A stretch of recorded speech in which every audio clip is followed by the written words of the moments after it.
What's up, pickleballers? We're back with another video. Today we're talking about the drop shot. This shot is so difficult. I hate it so much, but I have to teach it to you guys because it's an important shot that you need to keep in your bag at all times because it's very important to get to the kitchen with it. So let's not waste more time. Let's get right into it. We're gonna assume that you've served the ball, your opponents have returned, and now you're looking at a third shot. We're gonna hit a drop here. So first thing we have to mention is the footwork and the positioning. So this is somewhere mid-court happening because I hit a short return. You did so good. Basically, when the ball is coming in, you want to get beside the ball. You don't want to be completely perpendicular to the net, and you don't want to be perfectly parallel to the net because then you got to reach across your body if it's a backhand drop, and that's going to be bad. So we're assuming this is backhand because my forehand drop sucks. So we're going to talk about backhands. So you want to get beside the ball a little half, not completely straight, not completely open. We're going to half it. And we're going to be right here behind the ball. So now that we're here, we're low, we're down, we're in our stance. Now we're talking about paddle angled. Now you don't want to be completely flat and like vertical like this when you're hitting the ball because then the ball's gonna come off and go straight into the net. That's a big no-no.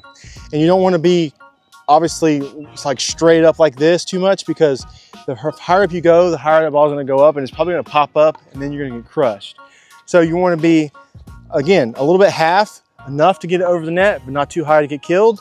And then we're talking about the swinging motion through the ball. So it's gonna be not a straight elbow, a little bit bent, and you're also gonna lock that wrist, keep that elbow a little bit relaxed, but at an angle, and then use your shoulder to swing through the ball, and then you're up, and then you can get up to the net if it's a good drop. If it's not, make sure you stay, get ready, get low, because you're about to get crushed. So make sure you keep that in mind. So with this shot, you're thinking about a soft touch and a slow acceleration through that ball and making sure you're getting that placement on point. Because like I said, this is where you get yourself in the most trouble, is popping that ball up.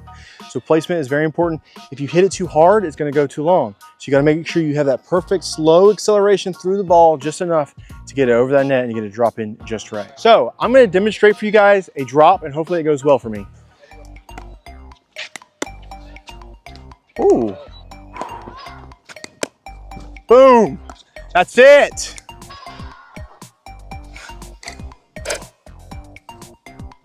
So let's talk about how you get this consistent and the drills you can do. So obviously to be consistent with the shot, you have to practice it. And to practice it, you can do a version of the 7-11 drill where your buddy's up at the kitchen line on the opposite side and you're back here at the baseline trying to work your way up. So this is gonna mimic real game situations where you can pretty much hit a drive, boom, to set it up, and then you're there ready for the drop, boom. It's a pretty simple drill you can do. Anything else, if it's really, really, really bad, and if you're my friends, you know who you are, it's really bad, what you can do is literally have your friend throw you the ball and place it right where you need it. And just like, or you can even drop it. You don't even need a friend. If you don't have any friends, you can just drop it and do that over and over. And then you just work on that swing motion. Then you can advance to your friend throwing it and placing it for you. There it is, boom. Oh, I doinked it.